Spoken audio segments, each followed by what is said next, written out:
Qual o papel do ortopedista no tratamento da osteogênese imperfeita? A doença, como vocês mesmos tiveram a oportunidade de ouvir, o Dr. Juan deve ter explicado, né, explicou no momento que eu estava aqui, né, ela constitui uma fragilidade óssea. Esses pacientes apresentam múltiplas fraturas. Essas fraturas elas evoluem para deformidades. Eles ainda cursam com baixa estatura, cifose, escoliose, né, deformidade na coluna, e com hiperfrouxidão ligamentar. Eu estou na frente de vocês? Não? Aqui alguns exemplos de casos lá do Instituto. Acho que todos aqui estão familiarizados, né, as deformidades nos membros superiores, nos inferiores, nos arcos costais e na coluna. Aqui um recém-nato, com um caso grave, que já nasce com múltiplas fraturas, né, fraturas em ambos os húmeros, ambos os antebraços, ambos os fêmures e ambas as tíbias.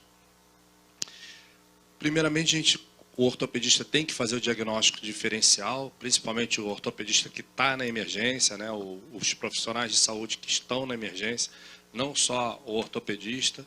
Lembrar sempre da lesão não acidental, a síndrome da criança espancada, que é muito mais frequente que a gente imagina. Para vocês terem ideia, aqui no Brasil não tem casuística disso, mas na América, uma criança com menos de 2 anos com a fratura de fêmur, 80% delas são ocasionadas por maus tratos.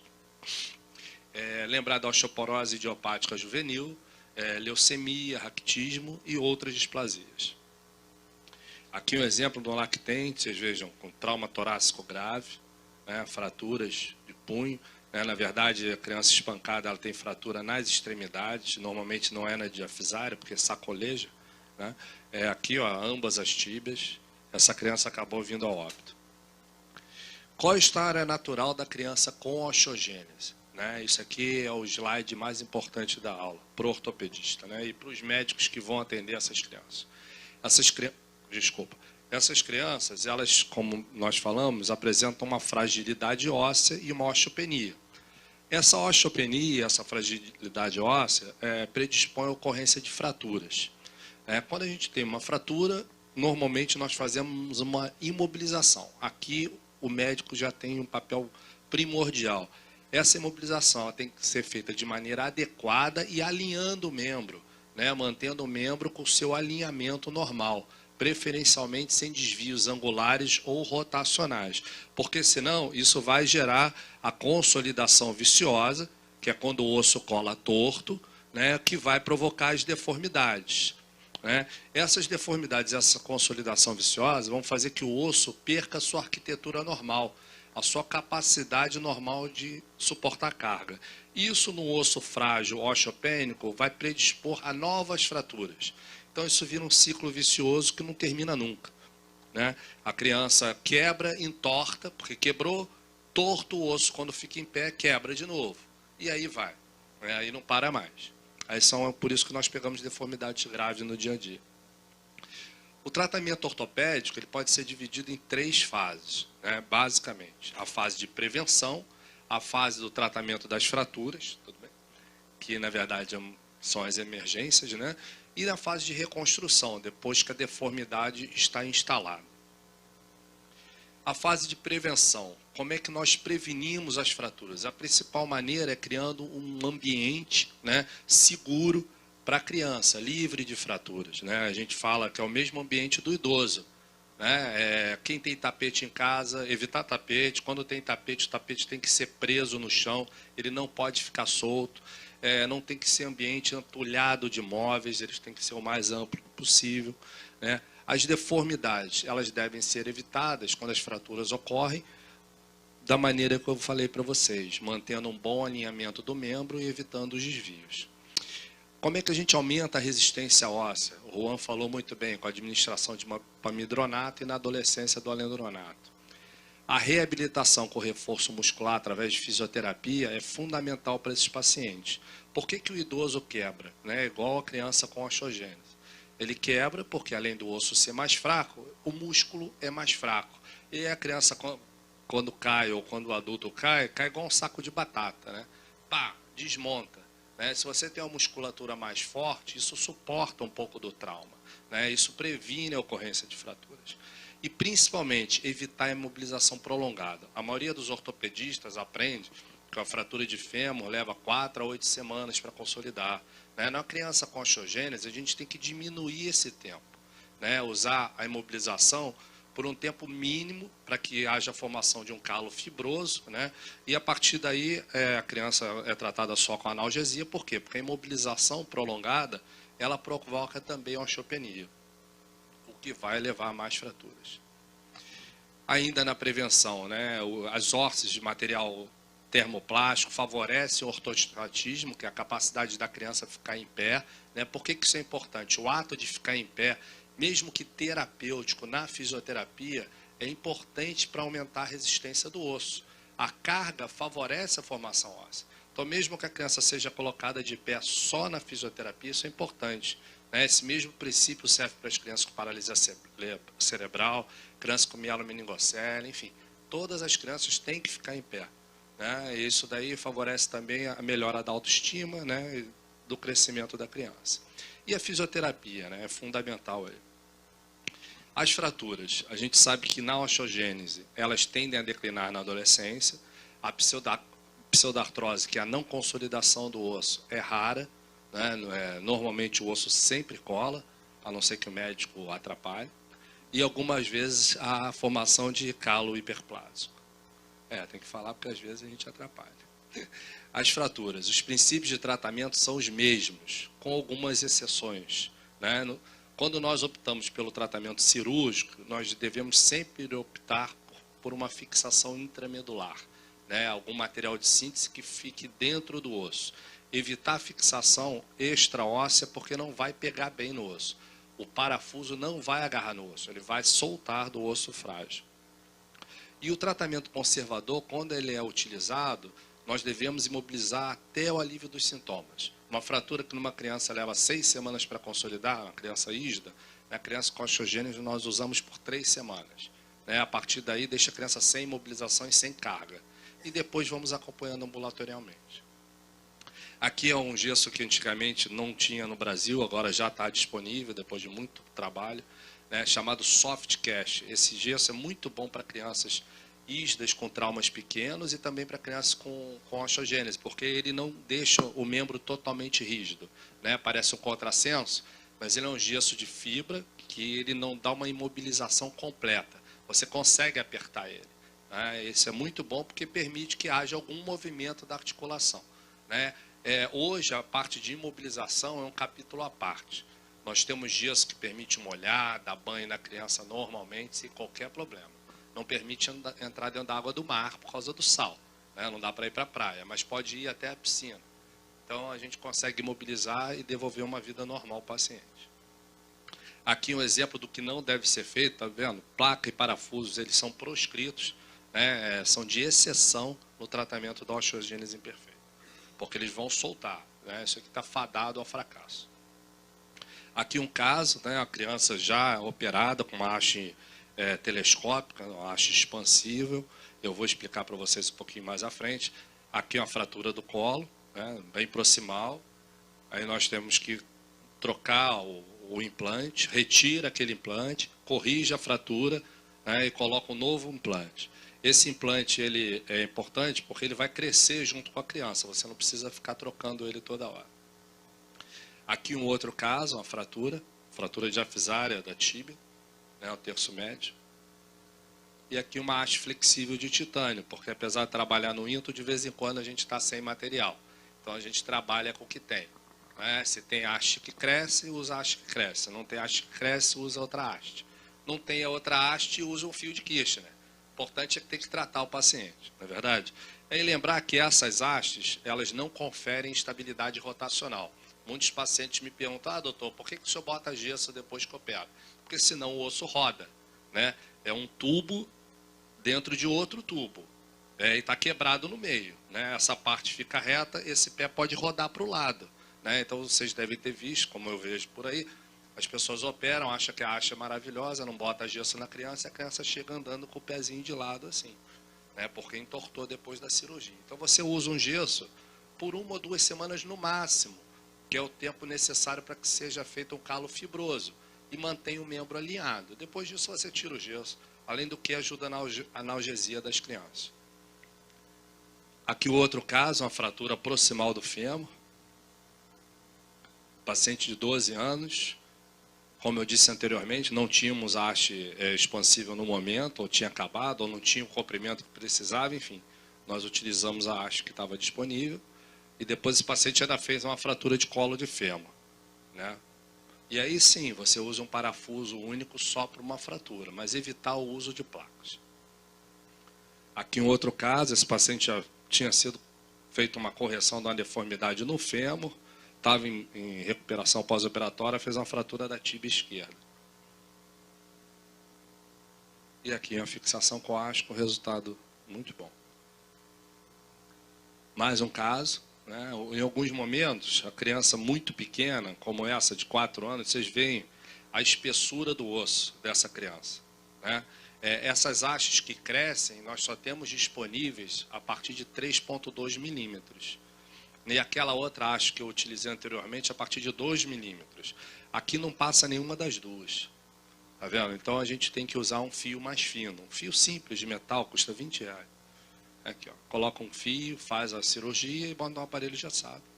E resolve o problema da criança. A reconstrução, a fase de reconstrução. Nela a gente tem por objetivo o tratamento das deformidades que já estavam existentes ao nascimento ou que foram ocasionadas pelas fraturas mal conduzidas, né? Ela pode ser feita de maneira fechada, sem fazer nenhum acerto cirúrgico.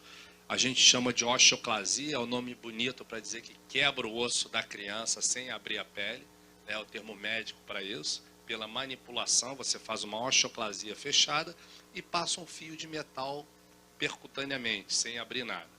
E tem o procedimento que é popularmente conhecido entre os ortopedistas como Soffield. Esse Soffield o que é? São osteotomias que você planeja antes, né? Ele foi descrito primeiramente em 1959 por Soffield e Miller. Ele corrige as deformidades progressivas, né, com prejuízo da função e que causam multiplicidade de fraturas. Você faz osteotomias previamente que você marca previamente. Aqui ó, um exemplo esquemático de um livro nosso, A Criança Sob Anestesia. Você faz um acesso lateral ao fêmur, você corta o fêmur em cima, o fêmur embaixo, você tira todo esse segmento que está torto do paciente, remove ele. Na mesa de cirurgia, você faz vários cortes para que você consiga que esse osso fique reto, né? E é importante aqui com uma broca, você fazer o túnel dentro do osso. Porque uma coisa engraçada da osteogênese, né, até uma complicação do pamidronato, que a administração da medicação e as fraturas seguidas, elas fazem com que a medular do nosso osso fique obliterada. A medular do nosso osso é o tutano, ele é feito de osso esponjoso e teoricamente tem um espaço. As crianças que fazem muitas fraturas, esse espaço vai se obliterando. E você tem que refazer o espaço para que você passe a haste. Aqui ó, uma foto pré-operatória, o paciente com uma fratura e tinha uma deformidade embaixo. Nós temos que retirar todo o segmento, fazer várias osteotomias para que fique tudo reto. Aqui tem um parafusinho, porque numa dessas o fragmento abriu como se fosse um pão de cachorro-quente, que acontece de vez em quando. E aí, ó, aqui o segmento na mesa e aí colocado no lugar. Vocês vão ver esse caso no final. É feio, mas fica bonito. Com o que a gente fixa essa osteotomia? A gente fixa hoje o implante ideal, a vedete, é a haste telescópica. Isso deve ser usado para as crianças que estão na fase de crescimento. Quando parou de crescer, não precisa mais usar a haste que cresce. Essas hastes foram descritas inicialmente em 1963 e em 2002 foi produzida essa haste que nós usamos até hoje, de fazer Duval. A vantagem é que ela serve como um tutor ao crescimento e não necessita de troca teoricamente, porque na prática a gente precisa trocar algumas. Para os mais velhos, nada mais é do que uma antena de carro. né, dos carros antigos. Não são esses carros novos com antena tubarão, enfim. Aquela antena que crescia uma dentro da outra. Um segmento mais grosso prende em cima e um outro segmento mais fino desliza por dentro do mais grosso. E os dois prendem nas extremidades. E, teoricamente, eles vão crescer junto com o paciente e vão tutorar esse crescimento, evitando a ocorrência de novas fraturas. Aqui, como prende proximalmente no osso, e aí uma rosca prende no segmento distal. Aqui um caso, uma menina do sexo feminino, 2 anos, né, deformidade em ambos os fêmures. Os fêmures nós operamos normalmente um de cada vez, porque é uma cirurgia grande. Aqui o pós-operatório, fêmur direito corrigido. A seguir, aqui o fêmur direito, ó, nós usamos um gesso por um período pequeno, só para que consolide, pode tirar o gesso, aqui já está consolidado. Nesse meio tempo que estava pensando se ia fazer o esquerdo ou não, a garota andou e quebrou o esquerdo. E aí nós tivemos que antecipar a fratura, porque quando você opera um lado, o membro melhora, a criança começa a andar mais, né? Essa que é a verdade. E aí andou mais, o osso já era torto, acabou de quebrar. E aí foi corrigido.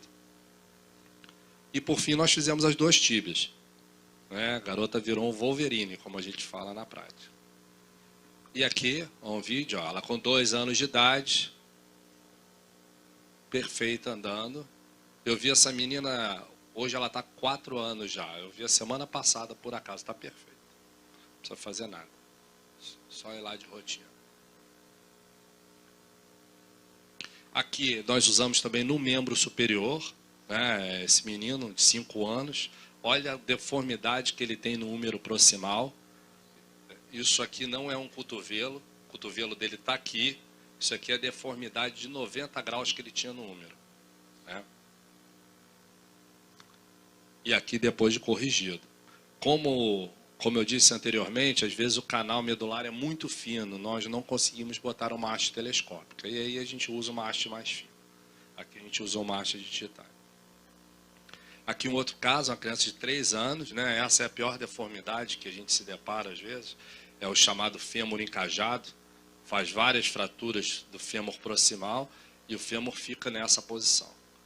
E vocês notem, ó, o osso aqui muito branco, é porque toda essa região está obliterada, né? Diferente da região aqui de baixo.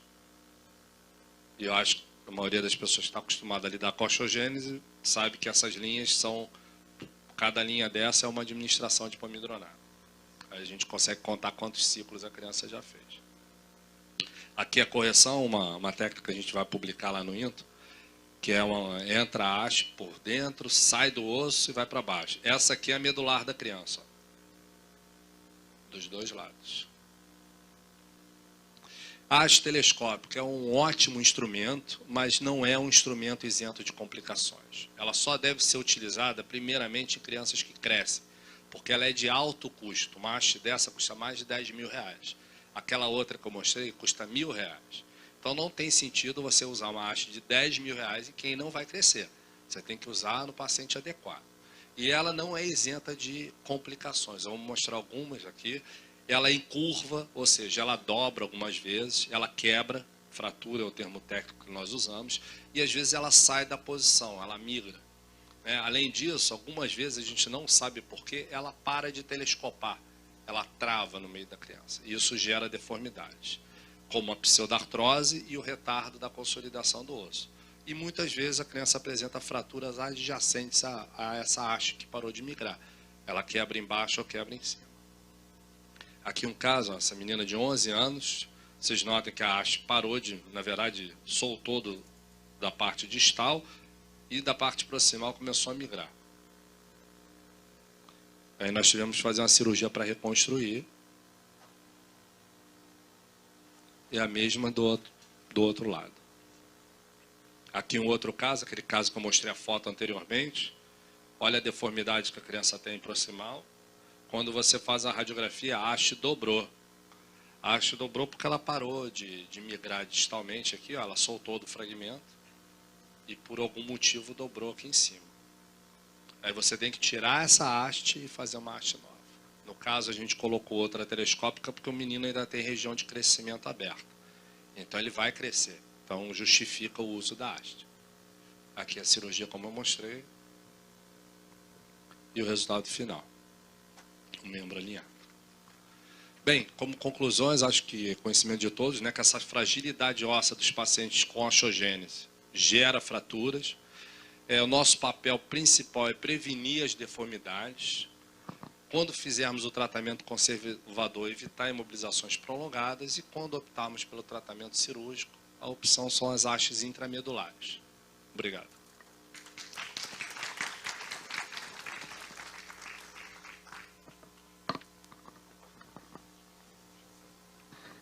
Obrigada, doutor Pedro. Alguém tem alguma pergunta?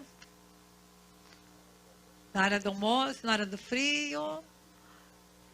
Congelados? Esfriou, né, agora nesse momento, não sei porquê. Mas alguém tem alguma pergunta para ele? Não tem. Então, muito obrigada, tá, doutor Pedro? Aqui, olha, só lembrando. Então, vamos dar uma